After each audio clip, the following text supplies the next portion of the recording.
And welcome back to the OHIO podcast, everybody. I'm your host, Buckeye Boggs. That man over there, you know him already. That's the wild man, Chris Wilds. And this is our Nebraska preview, Chris. We're going to be joined by the Common Fan podcast from the College Huddle here shortly. Chris, this is an incredibly interesting game. We talked a little bit about this on our live show Sunday night. I feel very strongly that this is kind of a crossroads for Ryan Day. The press conference that he had today on Tuesday, as we record this Tuesday evening, it felt like he understands where this team is at currently, especially defensively, that some changes needed to be made and had to be made during the bye weeks hmm to prepare for the second half of the season, which begins this Saturday against Nebraska. And so, that being said, Chris, I will turn it over to you first. All right, Eric. So the first thing we're obviously going to talk about is that this is a big noon kickoff, the first of two back-to-back big noon kickoffs. And Eric, I think that obviously tells us just how big of a game this is. For Fox to go ahead and put it on the national stage like this, Nebraska's a pretty decent up-and-coming team. Not quite there yet, but I think that they're a pretty good team. And obviously, Ohio State is still a national title contender, despite what we may have been raining down on them the last couple of weeks. They're still a very, very good ball club. So, big noon kickoff, first to two. Like you said, we're at a crossroads game. So I think that this is going to be pivotal for Ohio State to come out and get off to a fast start. They've got to boat race these guys. I said it on Sunday. This has to be a game where style points matter. Yeah, and after the results that Nebraska had against Indiana a week ago, when they Mhm. just got absolutely embarrassed, everybody's going to be judging Ohio State to Indiana based on this game. Whether that's fair or not, beside the point, but that's going to be the reality of this. Mhm. Ohio State needs to come out, like you said, and dominate early if possible. Looking at the last 10 games, and the only 10 games these two teams have played, Ohio State is on a pretty good streak here, having won 7 in a row. They did lose that 2011 game when Luke Fickell was the head coach out in Lincoln by 7. Before that, they hadn't played since the 50s, 55 and 56, where they got them at home uh, both years, and they won 28-20 and 34-7. So this is a Nebraska team that, since they've joined the Big Ten, is not the Nebraska of the 90s. No. Okay, and they want to get back to that. I think they're on their way closer to getting to that with Matt Rule, at least much closer than they were with Frost as their head coach. But despite all of that, they aren't back yet, and this shouldn't be a game that Ohio State um, struggles in. This shouldn't be a 2011 game. This Mm-mm. shouldn't be a 2018 game. I was at that 2018 game when they barely won, and it was like, why in the world is Frost out coaching Urban Meyer? But it did that day. It should not be like that. This should be closer to what we saw in 2020, 52-17 type of score. That being said, let's take a little bit of a closer look by the numbers here. And you Mhm. can see in these stats, Chris, Ohio State does lead the 10-game series 9-1. Last loss to Nebraska, like I said, was 2011. Last meeting in Columbus was 2020. That was a 52-17 win. Nebraska has never won in Ohio Stadium. Never won there. Largest margin of victory came in 2016. That was that boat race, Chris, that you'd like to I see was there. again. Yeah. 62-3. Ohio State's longest win streak, of course, is their current one of 7. Ryan Day's record against Nebraska, 3-0. His record again, and Matt Rule's record, this will be the first time he's ever gone up against the Buckeyes. Now, Chris, let's take a look at the tail of the tape, and why don't you take this one over here? Sure. So, Eric, I mean, if you look at this statistically, Ohio State should, in theory, dominate Nebraska. I mean, Ohio State comes out there averaging 45.2 points per game versus only 25 points per game versus Nebraska. 25 points per game is not going to get it done against an Ohio State team. 209 rushing yards per game versus only 127. Ohio State has 311.4 passing yards per game.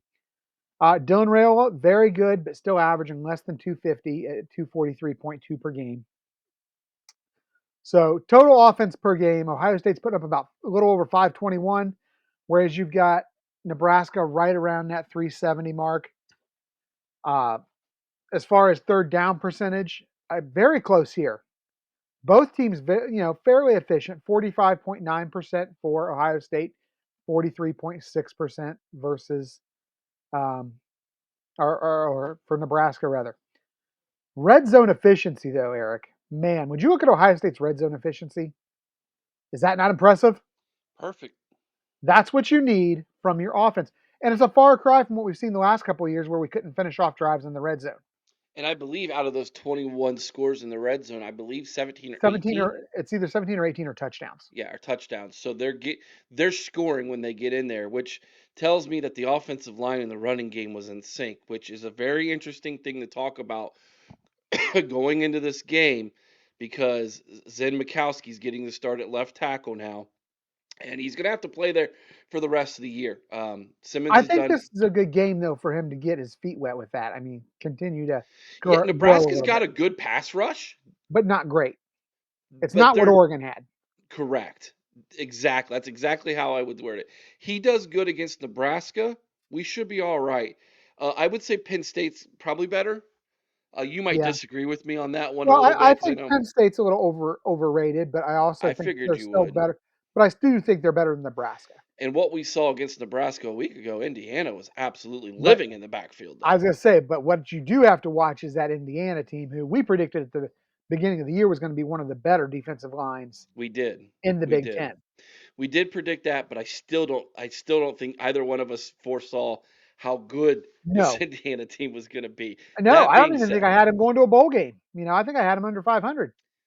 I don't remember exactly where we had them. That's a good question. I'll look, but yeah, hopefully But we took the over on there. let's flip over to the defense for a second, where despite what we saw versus Oregon last year, statistically, or last week rather, statistically, Ohio State's a phenomenal defense. I believe they're still number two overall in the country in overall defense. Only giving up 11.8 points per game, only giving up just over 80 rushing yards a game, 176 passing yards. That's 256 total yards per game. That's pretty good, doggone good, Eric. Uh, excuse me. 30.6 is the opponent's third down uh, efficiency. That's pretty tight. If you can keep them under 30%, which ideally that's what we'd like to get back to, that number I think was inflated a bit by the Oregon Ducks last week. But if we can keep those opponents under 30%, we're doing pretty good. 7 out of 10 in red zone, scoring for the opponents though. You got to get tight in the red zone. If you're giving up those seven, I don't have the numbers in front of me. I don't know how many are field goals versus touchdowns. But you got to make sure that if you get them in the red zone and they are going to score, it's only good for three.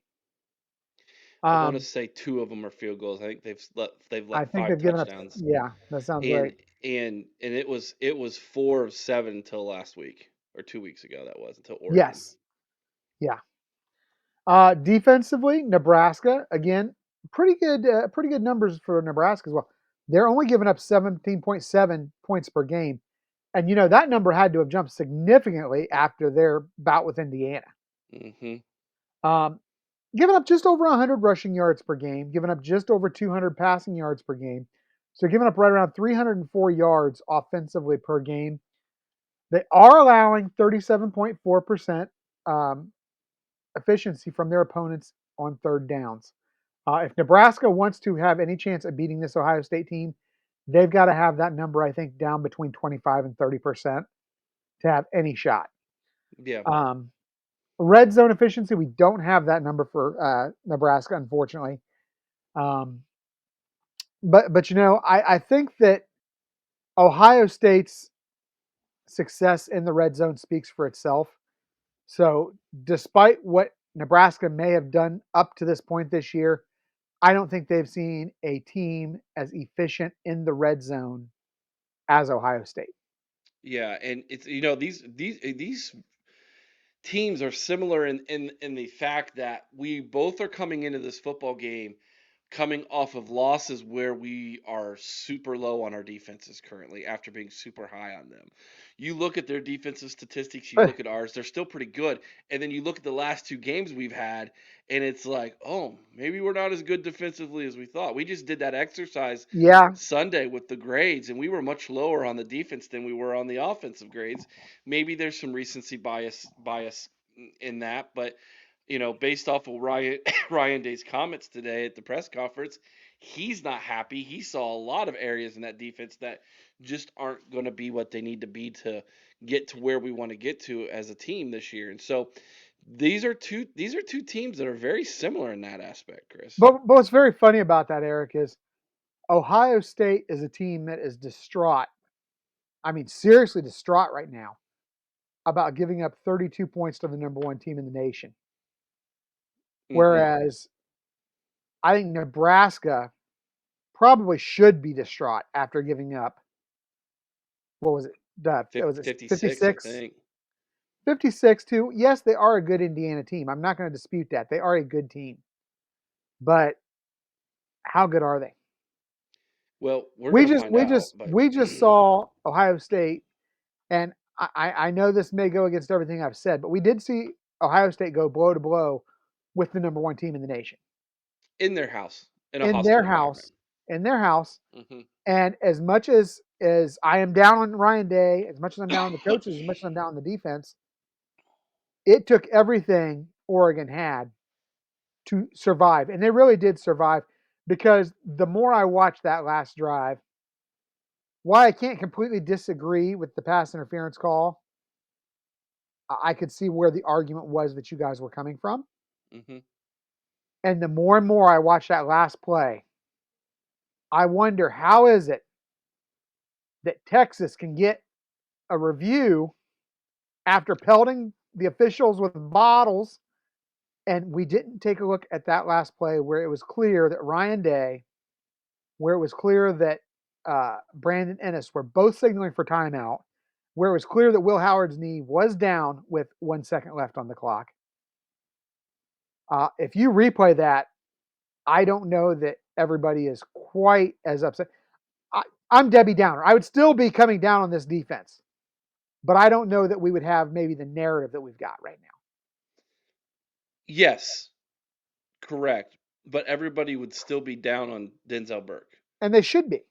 And And you know what? I hope the young man takes this as a challenge, yes, yes, I, because I, if I do he's the too. competitor that I think he is, and he looks at this as a challenge instead of just people coming at him, he's going to come out and he's going to shine this next weekend. Yep. All right. Let's go to our interview with Matty O and Geoff and Lincoln from the Common Fan Podcast. One of my favorite podcasts to collaborate with. We've done it several times now. I've been on their show a couple times. They've been on our show a couple times. These guys are great. This is, I tell you, I love these guys from Nebraska. So this is a lot of fun. You're gonna enjoy this interview, and then after that interview, Chris and I will be back to wrap this thing up and give our predictions. So hang tight. And welcome back to the OHL podcast, everybody. You can see we're joined by our special guests, my friends Matty O, as they call him, and Geoff and Lincoln from the Common Fan Podcast, my favorite Nebraska Cornhuskers podcast. I'm not lying. It is my favorite. Not that I have a ton of Cornhusker podcasts that Sure. that Right. I'm following, but you guys, I do. I listen, and I still want to give you guys some flowers. They did a series over the summer that was so good. It was chef's kiss. It was Oh, beautiful. that's very And kind of I you. learned I learned so much about Nebraska football in those series of podcasts. I really need to go back and rewatch them because I know I missed things that I'm going to be interested in talking to you guys about in the future. Because Nebraska is, in my opinion, Nebraska, a lot of fans don't realize, Ohio State fans, Big Ten fans, don't realize how big Nebraska football is. It's right there with Yeah. Ohio State. Oh It's yeah. right there with Michigan. The fan base is rabid. Go do a search. If you don't believe me, go do a search on Google.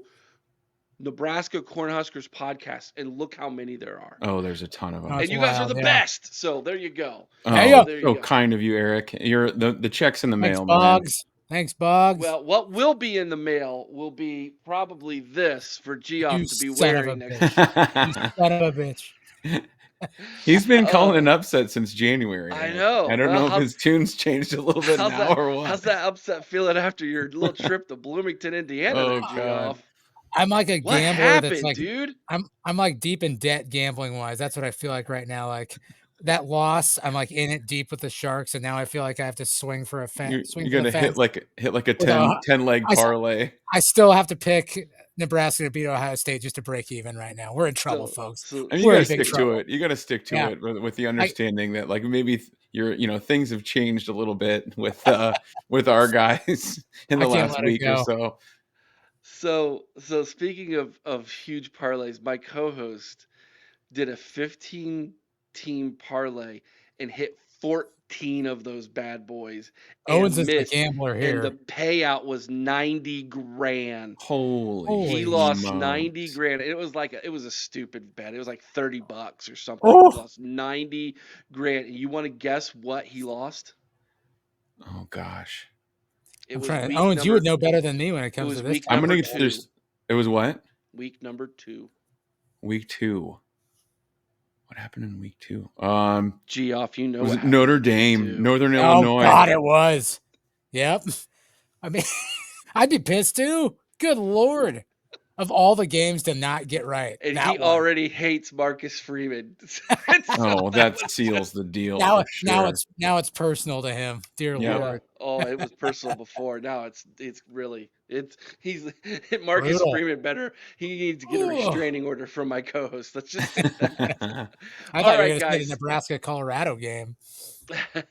All right, guys. So this game, obviously, Geoff has had circled and highlighted on the schedule, and then the week before, you guys ran into an Indiana team that no one saw coming. Nobody Yeah. saw this Indiana team coming. Mm. By now, everybody has Googled their head coach, like he requested everybody to do at the beginning of the season. Yeah. Yep. What happened? What happened, Matty? Oh gosh. You know, I kind of feel like our at least offensively, because we thought our defense was kind of rounding into form where we thought they would be. Second half Purdue, they pretty much shut them down. Rutgers, I mean, Rutgers got lucky. They blocked a punt and ended up scoring on that, but we kept them out, kept them from scoring other than that. So we thought the defense was kind of who we thought they were. The offense in the last 3-4 games has really kind of hit the skids. And around here, everybody's kind of trying to figure out why. Is it the play calling? Is it, although he's very, very talented, is it, Dylan Raiola finally looking like a true freshman? All of a sudden, like our two transfer wideouts that were balling out seemed like they couldn't get open against Indiana. It just felt like it was one of those games where anything that could go wrong went wrong. And then we just were kind of, the snowball kind of started turning, getting bigger and bigger and bigger. And then all of a sudden it was just an avalanche. I agree with Matt that when you say what happened, the easy answer would be nothing happened. We just didn't do anything. Yeah. Nothing happened during that game. We couldn't stop them defensively. We couldn't run the ball. We had to resort to passing every play. Something was off with Dylan. I don't know. I know that he tweaked his ankle, and now I'm starting to hear rumblings that maybe this may have been a lingering issue before. And you can kind of maybe tell, like, it seems like his passes they weren't throwing the deep ball as much as they used to. So our special teams, nothing happened. We can't kick field goals. We can't field a kickoff anymore. Just nothing happened is the short answer for that question. Let's talk Dylan Raiola. Looked so good to start the year off. Yeah. Like, not a freshman at all. And then we get into Big Ten play, and it seems like he's gotten hit a few times. And the offensive line maybe is not holding up their end of the stick here a little bit for him, or at least some teams are coming after him a little more. And he's not. To me, it felt like, and maybe Geoff, you hit on it. Maybe he's dealing with some injuries here, but he looked uncomfortable in the pocket the last few games. Am I Yeah. reading that correctly? Yeah, and uncomfortable, and he just doesn't have enough time. I feel like he's running for his life back there right now, and he just doesn't have a lot of time. And then when he does get a chance, it just seems like his passes are a lot higher and kind of floaty. He's not throwing that monster mean ball like a little bit quicker. It just seems like he's having issues there, and he's having to run for his life, and a lot of that comes down to the offensive line too. Yeah. And the offensive line's been beat up. We've Yeah, lost I think from since fall camp, I think 3 starters and all upperclassmen. And so right now, for the depth chart for this weekend, we've got Gunnar Gatula starting at left tackle, who is a redshirt freshman.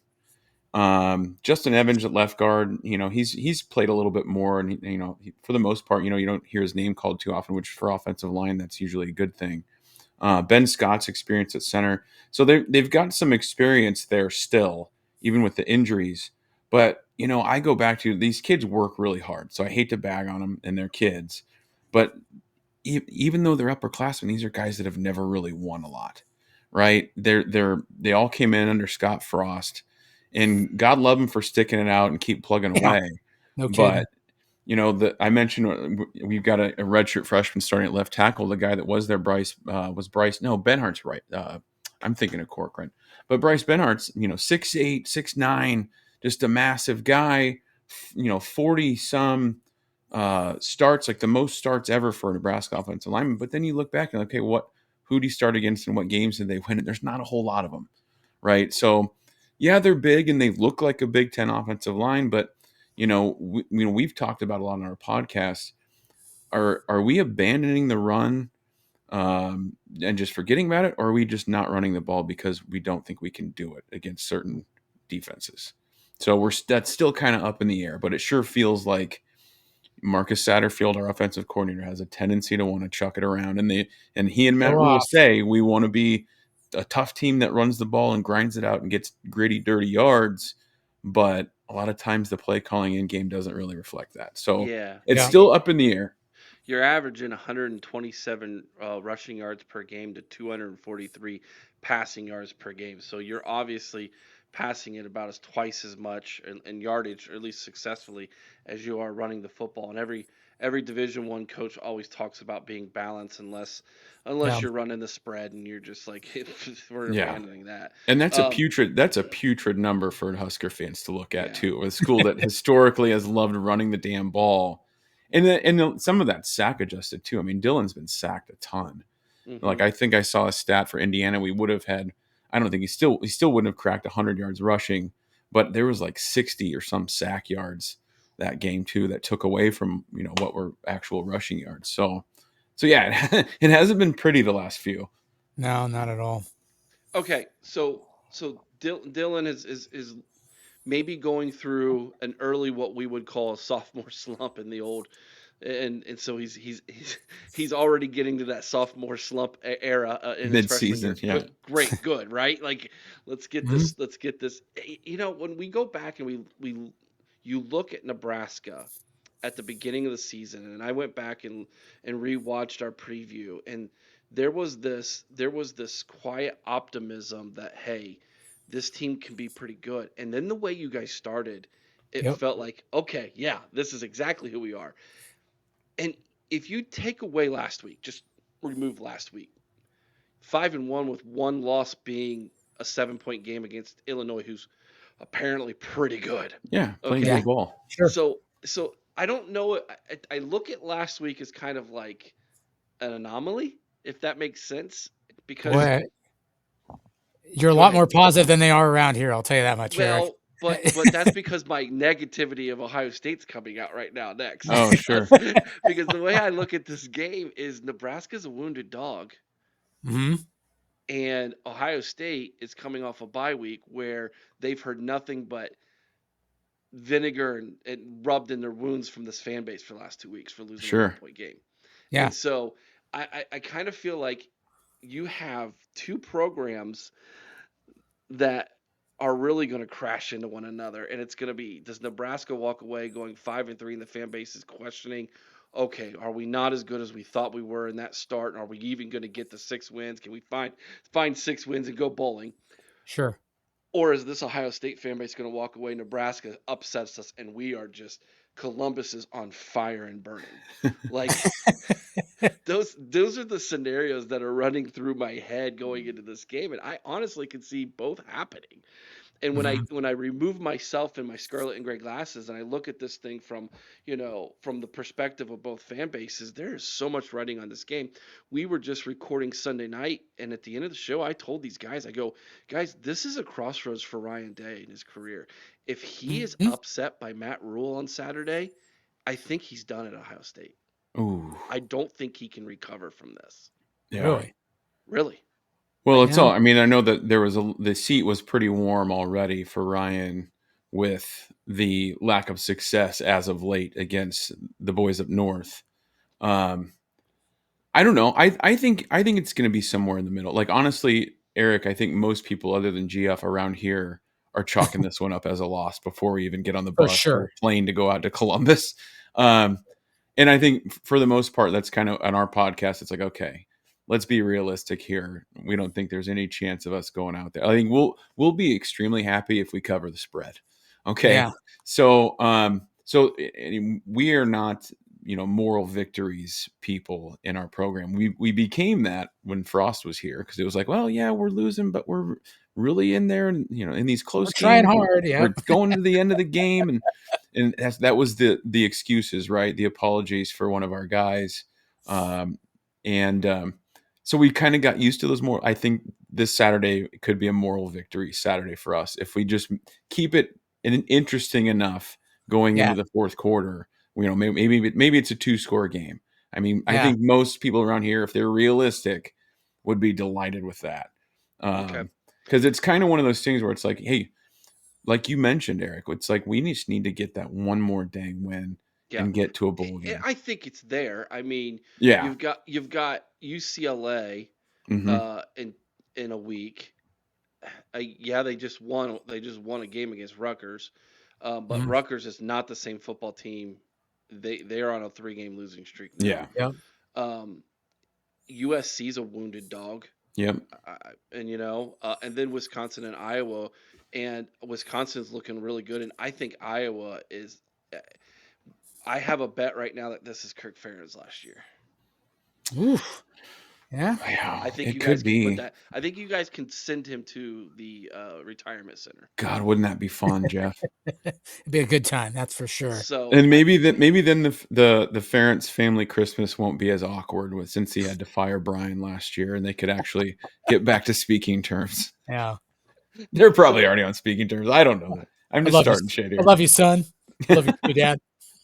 so I think you're gonna get there. I think 7, 8's still a good possibility for you guys, which is where we were at to begin with. Yeah, Exactly. exactly right. That's where that was the optimistic view of this season from the start. I think as fast as we started, as good as we looked in our first couple of games, I fell for it. I think a lot of people started even saying, "Oh, yeah, a playoff run is not out of the question here." Like we're kind of I think this needs to just get us back down to reality. But I think, Eric, the one thing since you're not here in the thick of it, I think the one thing that you're being actually pretty lenient on is the way that we lost. I think Husker fans would be a little bit more accepting and optimistic about the rest of the season had it not been such an absolute ass whooping. Like Yeah, but belt it's to such ass. it's an anomaly, Jeff. I Yeah. hope Like so. I look at that and I go, they hit the lottery last Saturday. Yeah. Everything went right. Yeah. Everything went. They even got hurt. Their quarterback got hurt, and they're still hitting everything right. It's Sure. like, Yeah. what is like? I'm sitting back thinking, and to me, I'm thinking, is the toughest game left on Ohio State's schedule Indiana? I mean, probably. Who I mean, knows? that's what they were like. We all kind of knew they were setting the world on fire and scoring a ton of points, but the familiar talking point around here was, well, who have they played and who have they beat? Right? Mhm. We're looking at their schedule like, oh, they played Charlotte, they played Western Illinois, played FIU, and the big teams they had faced up until last weekend were, let's just be honest, not the top of the top of the cream or what a cream of the crop of the Big Ten. Mm-hmm. So, I mean, we were looking like, okay, they're going to face a real defense now. Yep. And I'm going to tell you, we've watched a lot of ball, and they're damn good. Like Indiana is very good. I mean, you got a Yeah. 23-year-old quarterback with tons of experience, putting the ball on the money. Yep.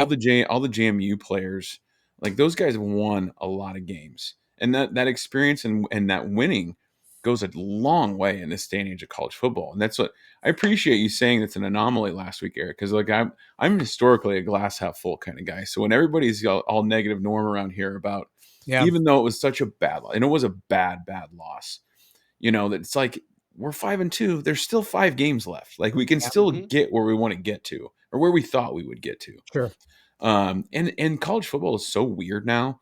Like Northern Illinois beats Notre Dame, Vandy beats Bama. Like the talent level is so much more evened out now with the portal. And I think we're just going to continue to see these weird weeks in college football with ranked teams losing and all kinds of losing to unranked teams and all kinds of stuff like that. And maybe once in a while somebody loses 56-7 that you didn't think would lose that bad. Yeah. Mm. All right, let's talk a little bit schematically here about this football game. How are you guys going to try, do you think, approach to stop our fantastic freshman, Jeremiah Smith? Um, I I made the mistake of trying to pull the reins back on everybody and say, come on, guys, he's a freshman. I know the hype everybody's talking about. No, that hype train is for real. That guy is one touchdown away from tying Chris Carter's all-time Ohio State freshman Holy record, smokes. Wow. and this is game number 7. That's good company. Chris Carter, all he Um, does is catch touchdowns. Yeah, he's going to break that record. I Yeah. mean, that's what's crazy. He's got a touchdown catch in every single game he's played. He's not human. I don't know what is in his DNA, but it's not the same DNA that I have. I know that Yeah. for sure. What defensively, what will you guys do to try to stop Pama Mekagbuka and what's becoming a really good passing attack under Will Howard? I think they'll probably, Tony White is kind of sort of in the past defending the pass. To me seems like more of a bend don't break kind of guy. It's very rare that they get beat over the top, but on the edges, his corners historically. Now this is me saying historically through like what 18, 19 games of Tony White as our DC. They give a lot of cushion on the I was outside. gonna say they can't be So so we give off. up a lot of like 8, Yep. 9 yard routes, and then if one of your guys can make us miss a tackle, it could be all she wrote. Mm, But we've been tackling pretty well on those, but we give a big cushion, and it's Yep. something that me I don't really care for, and a lot of Husker fans who love aggressive press coverage and let's get after the Mhm. quarterback, and we give up a lot of those plays, a lot of 7, 8, 9 yard passes, and then it's like, okay, your guy on our guy, and we've won those more often than not. But when you've got somebody like Smith or one of your stud receivers, it could be trouble if they make that corner miss or one of the nickels or safeties. Yeah. And the other thing the problem we had last week was Indiana's quarterback could just get that ball out so damn quick that like since we were so far off, it was just a dink and dunk. They could make any pass they wanted to. We couldn't get any pressure on them, so we're definitely gonna have to bring the heat. But then, like you said, Owen, probably get aggressive and press on their receivers a little bit more. it Yeah, seemed if like I'm Ohio State, if I'm Chip Kelly in Ohio State trying to beat Nebraska's defense, it's going to be a lot of those intermediate routes and trying to find, if we go zone, try to find a soft spot in the zone and then just run it right at us. I would not have said that like more than a week ago, with Ty Robinson and Nash Hotmaker, the polar bear, clogging up the middle usually. But Indiana just found these gaps. They just would find gaps in our run D, and mhm. they just gashed us. So Yep. hopefully we fix something on that. But that's how I would throw those intermediate passes and then use that to open up the run. So if Will Howard can get rid of the ball quick, I think that's the way to beat Nebraska. You don't want to be taking 5, 7 step drops, because we do have a good pass rush, and they will get there and cause some problems. But Indiana was getting rid of it so We're quick, fast. Yep. we couldn't develop a consistent pass rush. Yeah, that's interesting to hear because we just lost our left tackle for the season. Jimmy Simmons was injured and done for, and so Zen Mikowski will be making an Indiana product. Uh, speaking of the Hoosier State, will be making his first start at left tackle in his career, and so year number 3 on campus. So it'd be very interesting to see how he does. A lot of eyes are going to be on him.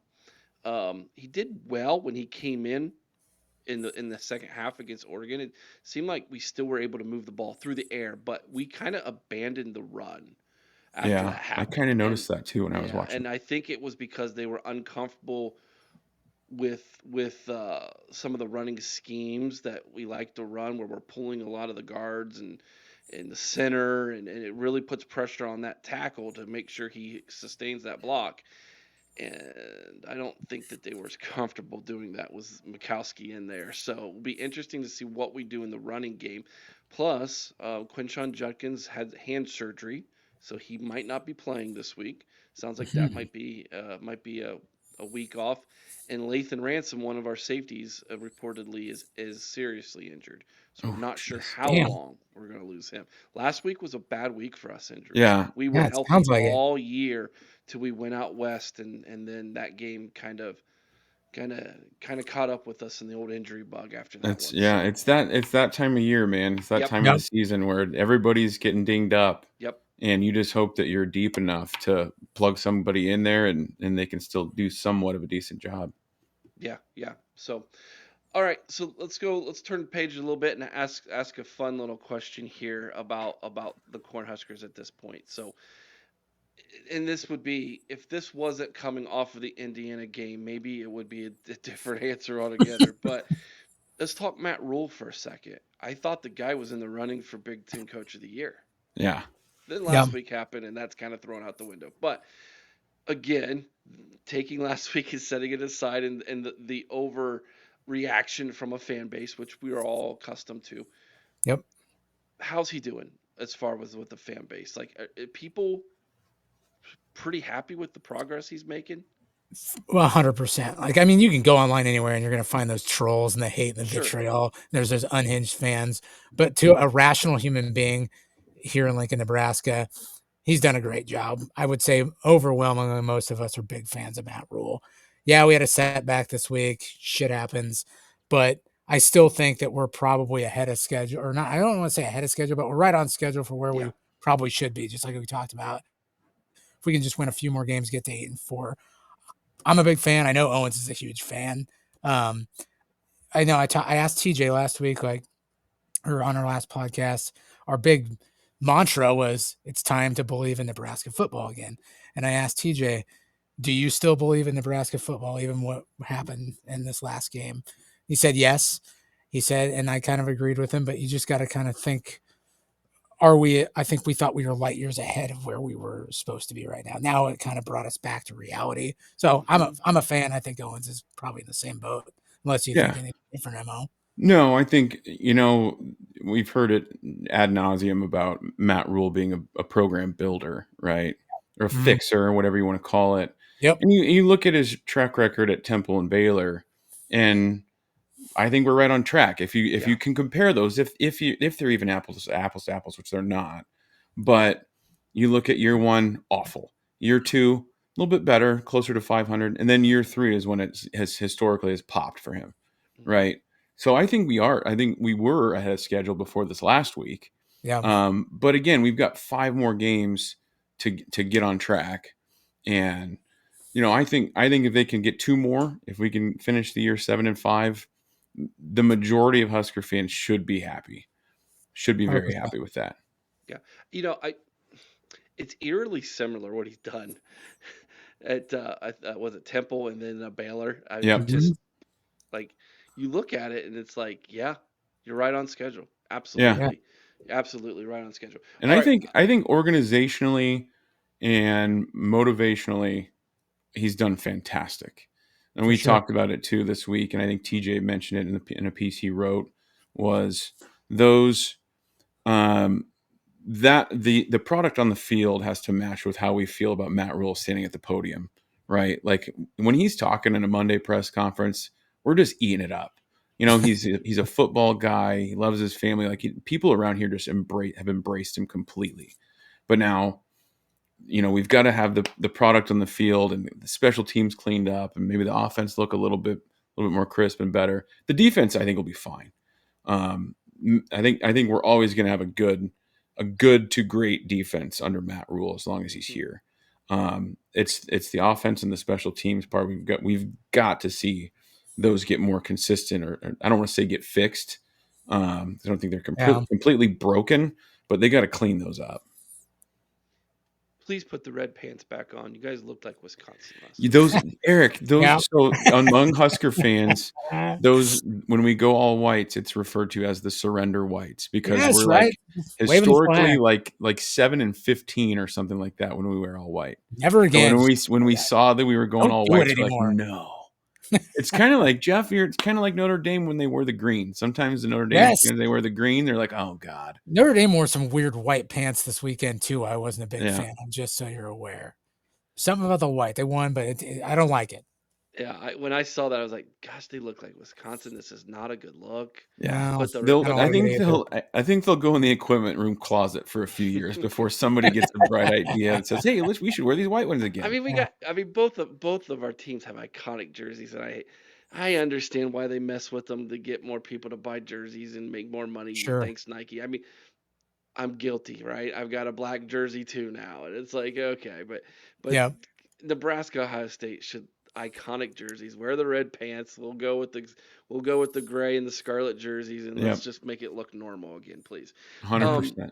What does Nebraska fans think of Ohio State? Do you all hate us? Do you respect us? Do you fear us? Like, what's the feeling about Ohio State in the land of Lincoln? Geoff, what do you think? Let me put it to you this way. I don't hate Ohio State, but I really no, I do not hate you. I have a big disdain for Ryan Day, though. That guy drives me nuts, and Why does Ryan Day drive you nuts? He's a nice guy. This is Geoff's like being a half Notre Dame fan. Exactly. He feels that Ryan threatened Grandpa Lou Holtz. Threatened an elderly man. He threatened an old man, a classy old man, a defenseless 80-year-old man, probably just sitting at home right now, sipping on some tea, trying to have a good time. And go Irish. He loves Lou Holtz, but just an unwarranted drive-by. I'm sorry that he's a kooky old man and he might have made some comment about Ryan Day, but come on, Ryan, you got to be better than that, dude. Rise above. Picking on the elderly. I have no opinion on this either way. Don't be a chicken about Ryan Day. No, I mean, in answer to your question, Eric, I don't think that there's many Husker fans that hate Ohio State. I think we respect the hell out of Ohio State. Just because I know they beat the hell out of us, yeah. Well, I mean, we just know that they're like Ohio State right now feels a lot like 90s and 90s Nebraska or 90s to into early 2000s Nebraska, where it was just like a machine, and it didn't matter. Like every single year, you had studs. And then they would leave, and then the next studs would come in and already be 3 or 4 years into the program, and they're balling out. So I don't know. I don't think there's any hate. It's just you can't hate somebody that you've never really had any success. Now I will say though, Wisconsin we have beat one time since we joined the Big Ten, and we hate Wisconsin. It's not like it's a thing where like they always beat us. Like we feel like we should be able to every single year compete with Wisconsin, at least split every matchup. You have to hate Iowa, right? That's the big. That's the big time. We hate Iowa. We hate Iowa big time. I went to the Iowa game last year with Matt, and his hatred for Iowa made me uncomfortable. Made me uncomfortable to be in public. They beat us on. They always seem to beat us in the last couple minutes of the game on some ridiculous play. Last year it was Chubba Purdy threw an interception. We had the ball and we had a chance to go down and win the game. And Iowa has interception, and then they go score and win the game. And the way that Hawkeye fans acted when they were leaving the stadium, what you would have thought they just beat Alabama or beat Ohio State. And like we were 5-6 trying to get into a bowl game. And you would have thought they just won the damn national championship. And I just look at them like, are you kidding me? Like, get out of here. Like they hate us. We're doing we're getting sidetracked now. We're doing our thing. We're doing our thing, and we are living rent-free in Iowa fans' heads, even though they've dominated us for the last decade. Still living rent-free in I Iowa fans' think heads. I think my favorite thing about the Big Ten outside of the game with us and the team up north has got to be, for some weird reason, how Nebraska and Iowa literally hate one another. And I'm like, Yeah. to an outsider, I'm like, how's this even possible? But I'm like, I love it. I'm here for every bit Yeah. of it. So Yeah. when I had Joel from the 12 Saturdays podcast, I was poking him too, man. Like I'm Nice. poking you guys because I'm like, I this love is it. fantastic. I love Well, this rivalry. we're just close enough too. Like if you go into, I don't know if you guys have Shields in Columbus. I'm assuming there's something nearby there, but Sports store. they'll sell to a large chain sporting goods store. They actually sell Iowa stuff and Nebraska stuff at the Shields in Omaha, or like it's like a Dick's Sporting Goods. Yeah. Yeah. And because there's a ton of Iowa grads and Iowa fans just right down the road in Omaha. I mean, we're close enough. We're then like about 4. It's about a 4-hour drive from Lincoln to Iowa City. So Mhm. it's the closest in proximity for us to any Big Ten school. And I don't think it was really anything before the Big Ten, and it felt kind of manufactured when we first joined. It was like, oh, now we're gonna have this trophy that's sponsored by Hy-Vee grocery stores and blah blah blah. But it's grown into a real natural hatred rivalry, and I think it's awesome. Yeah, I love it. It's so I still think you guys need to change that rivalry trophy to a bloody sickle and make it the Children of the Corn. Like Oh I think yeah, the Good trophy idea. right now is not. yeah. It's like a cup. It's like a large cup or something on like a wooden. Yeah, it's not great. One more We have a Minnesota rivalry trophy. Did you know that? nice. It's Well, the bits of broken chair trophy. It went back to from when we had Bo Pelini, and somebody joked that there was a broken chair, and so there's an actual broken chair. Um, I'm assuming did we? I can't remember if we won them last. So I don't know where the broken chair is. Probably in Minneapolis. I think PJ Fleck got the best of Scott Frost last time we played. So yeah, he's probably rowing a boat with it. To be yeah, honest with you. Uh, Oy. I it's kind of like us in Illinois. So the Illabuck has got to be the dumbest rivalry trophy in the I love it. history. It was a real turtle. Illa Buck. They would pass this real turtle back and forth until the turtle died between the two student bodies, and so they created this giant wooden turtle in honor of the one that they were passing back and forth, and now they write the scores on the stupid shell, and I'm like, this is the dumbest thing. I hate it. but the Eric, that's the type of thing that makes college football great too. There's just enough weird, Weird goofy tradition. tradition Yeah. like that. That's so good. Well, I think Ohio State and Oregon are going to be a next great rivalry in this Oh, conference, and I came up with the idea that they should call it the Nike Bowl. oh There you sure. and go. and the losing coach has to take off his kicks and walk them to the middle of the field and hand them to the winning coach. I like that. And then they bronze them. Like those are the winning. That's the trophies. The losing coach's shoes that year is the bronze trophy, right? I Like like that. I think you're onto yeah. something there. There you Well, you go. know, if I ran college football, it would have been fixed years ago. But Yeah. instead, we've got this mess that we have. All right, one more weird off the cuff question that has nothing to do with this game, and and it has to do with the fact that it is obvious that college football realignment is not done. Like it is continuing to fester and who knows? You got teams suing conferences and it's just wild, crazy. All right, um, the commissioner of the Big Ten calls up the Cornhusker fan base and says, "You guys get to pick the next team coming to the Big Ten. Who you picking and why?" Ooh. Let me ponder here. Hold on. I know who you're gonna pick, Geoff. Yeah, I already know. Yeah. Owens, go ahead though. I think I know who Jeff's gonna pick. You know who I'm gonna pick. One team um that could join the Big Ten. Gosh, I would like to take two. Can I take two? I would Depends say on who the can't if first I was team is. if it was two, I'd say Kansas and Kansas State. Mhm. Both of them? I just miss playing those schools. Who's better? Football, definitely K-State. Yeah, but like, yeah. What I mean, come on, basketball. Yeah. Like, Yeah. I don't know. 'Cause I would say I would have probably said who I think Jeff's going to say, even though maybe he won't because I think it I'm might be kind of hard for him. surprised, Matty, you No. didn't go Colorado. I thought that was where I first went, because I would like playing Colorado every single year again. Yeah. I missed that game. That'd be who I would take. I would take Colorado. All right, Jeff, are you going to be conflicted here with your I am, answer? but go Irish, baby. I'd bring them in 100%. Regionally, it just Thank you. makes sense. I mean, they should have been It in this does. conference a long time ago. You know why they don't? Like, you probably know this because you're an Irish fan. You know why they're not in the Big Ten, right? Well, from my knowledge, it's just because they've got that insane TV contract with NBC. They've got deals with the ACC where they don't have to commit to the conference, but they Well, still get money out of it. that's recently, but you know why Yeah. years and years and years ago they didn't, right? No, I don't. Lay it on me. Michigan blocked them from joining They would, those freaking cowards. They're cowards. because at the time, Michigan's AD or coach, I can't remember which one it was not Catholic and he was racist towards Catholics. Oh, This is wow. all true. Go look it up. And Really? so, yeah. And so Notre Dame said, fine, we'll make sure that we schedule games beyond, because that's why they ended up playing in New York, why they ended up playing in Los Angeles, and because Michigan.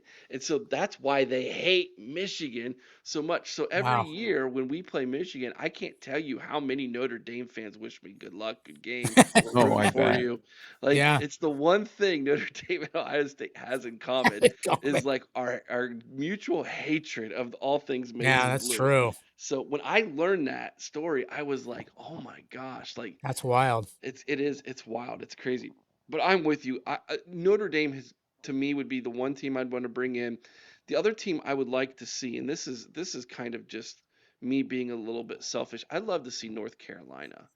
I think the Tar Heels bring, um, I think they bring some cachet to the conference across the board, not just football, but Yeah. basketball, Basketball, all their other baseball. sports. Yeah. Yeah. And I think having that kind of the state, I think that's the school that the SEC and the Big Ten are going to fight over. Will be North Carolina. Yeah. If It'd be the a good one to ACC get. It'd be a implodes. good one to get. But yeah. Iowa State too wouldn't be. I think would be decent. Well, there was at a time when the Big 12 was falling apart, I thought maybe Iowa State would come in because they have the natural rivalry with Iowa I think they'd already. fit. They're the most northern team in the Big 12. Yeah, but it'll be interesting. But Ames, Iowa, have you ever been? Yeah. Just the look on your face there. Ames. It's not Iowa. as bad as Iowa City, but yeah. Ames They're is both bad. Let's be honest. They're both bad. Yeah. Like just I think to me it's kind of like Ames, Iowa, and Toledo, Ohio. I mean, What's Yeah. the difference? The Big Ten might is as well bring the spoiled. Rockets in. The Big Yeah. Ten is spoiled with a lot of good college towns. Yes, they There's a are. lot of really good college And towns in the I Big was Ten. just in Missouri, and Columbia, Missouri was cool. It Yeah. was Yeah. Columbia cool. is nice.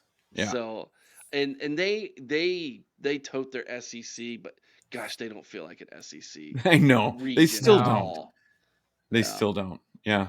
But all right, guys, tell everybody, Matty, where they can find the Common Fan podcast. If a Nebraska fan has stumbled on this preview and gone, "What in the heck have I ran into?" A Buckeye and a Cornhusker speaking together, breaking bread together. It's because of the College Huddle right here That's that right. we're doing Right. this. But Matty, go ahead, tell everybody where they can find the Common Fan podcast. Yeah, so you can go to our website, commonfan.co.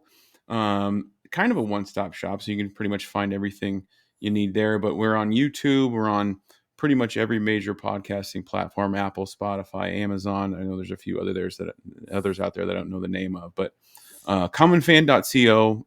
It's a good bet you'll figure out how to take in some of our content if you go there. So. And all else fails, just go to thecollegehuddle.com and you can find Absolutely. You can find all. By the way, TJ writes a ton of articles. He for does, and he's very good at thecollegehuddle.com. it. Yeah, so there's Grinder. a lot of really good Husker content on thecollegehuddle.com. And if you just go over to the Big Ten, go down to Nebraska, you can read all of his stuff there. Or if you just follow the link over to the Common Fan page, there you'll find the links to everything you'll need for the Common Fan, so you can get your Nebraska fix right there. Guys, have fun this weekend. This should be a good game. Win, lose, or draw. Geoff, I got your ears covered for this winter, buddy. Thank you very much. If I can't wait to get that in the mail if we lose. We're coming for you, Ryan Day. Elder abuse is wrong. It's wrong. I just hope we cover. The OHIO podcast is brought to you by Mastermind. Mastermind specializes in 360-degree high-definition mobile video mapping, GIS integration, and traffic safety studies. Mastermind cares about traffic safety and keeping you safe on the roadway. Visit Mastermind at onlinemastermind.com.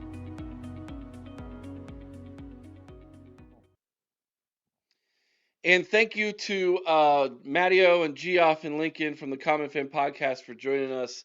As you can see, it was just a fun conversation between the three of us, and fun little bet on the side between Geoff and I. Of course, if we win, Geoff will be wearing this on one of his podcasts.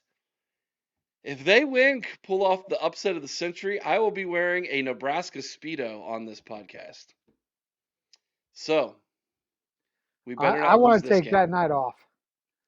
If that ever happens and you have to wear that Speedo, I want to take that night off because I don't know that any of us are prepared for that. No one's prepared for that. Guys, if Nebraska wins, let me tell you, we still want you to tune in, but do yourselves a favor and go to the audio version. And that reminds me, if you're listening to the audio version of this podcast, thank you. Thank you for listening, downloading the OHIO podcast. Give us a 5-star review. It really does help us out in the old algorithm. That way we can be in the earbuds of Buckeye fans, just like yourself, more of them, that is. And thank you for taking the time to listen. And that also reminds me that we are the official Ohio State podcast of Fansided and Scarlet and Game. Head over to scarletandgame.com and listen to this podcast. If you do not like the way our faces look, there's a link right there. It says podcast. Head on over there and check that out. Or you can just download us wherever you get your podcasts from. And we are also the official Ohio State podcast of the College Huddle. And so just like the Common Fan, so are we. And that's what makes us brethren, beside just being in the Big Ten together. All right, Chris, it's time for us to give us our final thoughts on this game, our predictions, including a score. And I'm going to let you go first. What are you going to be watching for in this game? What are the keys to victory? You know what? I'm going to be watching offensively. It's going to be obviously Zen Mikowski. How is Zen Mikowski, doing as far as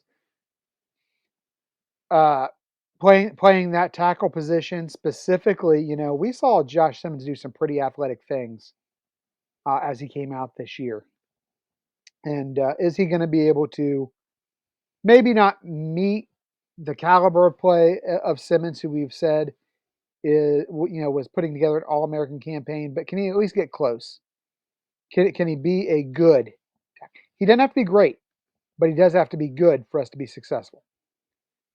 If Zen Mikowski can at least achieve good, we're gonna be good on offense. Defensively, obviously, I'm looking to see if Denzel Burke can bounce back. I'm also interested to see the play of our defensive line. Because you know what? As bad as Denzel was, I can't put it 100% on him. If you're not getting pressure on that quarterback, it's awful tough to leave those guys out on an island for 10, 12 seconds while the quarterback just sits back there. And what was Corey's statement? Does his Doing taxes? their taxes, yeah. Yeah, it's just too much time. You got to put pressure on that quarterback. You got to make Dylan Raiola uncomfortable in the pocket. Because I'll tell you what, if you look at Raiola, he's got 9 touchdowns, 6 interceptions this year. If he's a rookie, he's a freshman, guys. He's a freshman. He'll make freshman mistakes if you pressure him and make him uncomfortable. That's the key to this game. For me, I think the key to this game, like you, we got to win the line of scrimmage, but more so than that, we need to get pressure. We need to show we can get in the backfield. If Dylan Raiola is uncomfortable, this is an auto W. Mm-hmm. That is their offense. And the last few games has not looked the same as he started the season off. Whether he's dealing with some injuries or he's just hearing some ghosts now, either or, maybe both. I don't know. But this is the type of game where Jack Sawyer and JTT need to step up, get some pressure up the middle. That's fine. I don't care where the pass rush comes from, but it's got to be there. It has to be there. So I'm looking for some changes on this defense. Can this defense reestablish itself as being dominant? And I think offensively we're going to be fine. We're going to be back home. I think the offense is confident in what they're doing. Um, the other thing on the offensive side that I'm interested in is James Peoples. I think he's going to get an extended look now Yeah. as the number 2 guy, as Quinshawn's injury probably is going to keep him out for a week or two, I'm thinking. And, Yeah. uh, and which is a big deal because, we're heading to Happy Valley next week. And so if it's one of those things where, hey, he's good enough, but we don't want him to re-injure it, sit out. We Sitting. need Yeah. you to play next week. So this is one of those opportunities where the freshman can come in and shine and have a good game, making sure Travion gets a good breath or stuff, and a good breather, and that he's not being overused in this game. Which also means I think this is the type of game where Will Howard might do some damage on the ground with his feet. Mm-hmm. So keys to victory for me, getting that pass rush going, reestablishing ourselves defensively, and then hopefully getting a big enough lead that the second string offense can come in and get some work. But you know But what? I don't want it if we're not going to run them up with them. well, that's okay. I don't know we're gonna get that opportunity. I think we do. Just straight up. Uh, can I tell you why I'm a little? I hope I'm wrong, but Nebraska's backs are against the wall too. Mm-hmm. They've got 2 losses on the season. They're 5-2. They're one win away from being bowl eligible. They won 5 games last year total. They were 5-7. They're knocking on the door of getting back to a bowl game for the first time in how many years? I don't know. It's been a long time. And then on top of that, after losing the way they did against Indiana, I think this is kind of a team that's wounded, and that can be a dangerous team sometimes, Chris. But you know what? I would make that same argument for Ohio State and Ryan Day right now. Absolutely. They are that Absolutely. wounded animal. They are that guy backed up against the wall. So are you So telling me then that you believe we're going to come out swinging? I think we don't have a choice. I I actually believe, and again, he still hasn't got my faith back till I see it. I believe Ryan Day is mad. I do believe Ryan Day is angry right now. I think Ryan Day is tired of hearing that he can't win the big games. I think that Ryan Day is tired of people questioning him. I think that this team, and by the way, when I say people questioning him, I don't just mean fans. I don't even mean just players. I mean people within his own coaching staff. He's tired of it. He's done messing around. He better be. And I think this is a fired up team. I think this team wants to prove that they aren't what everybody saw in Oregon. They are better than that. This team right now, I think, still believes they should be the number 1 team in the country. And I think they're going to come out and play that way. Well, we are going to find out this Saturday. What's your score prediction, Chris? You know what? I think they're going to come out and I think they're going to put the whooping of a lifetime on the Ooh. Huskers. I'm going to say it's going to be Ohio State 59, Nebraska 3. Woo! Oh man. I don't Wow. think they see the end zone. Okay. I'm going a really different direction than you. So I was asked by Nebraska Sports Illustrated, sent me a questionnaire. TJ Burkle, who writes for Sports Illustrated for Nebraska, sent me a questionnaire with some questions on it that he wanted me to answer about this game. And the last one was a score prediction. And after really thinking about this, I think this is going to be a little bit closer than Ohio State wants. I went 35-21 Buckeyes.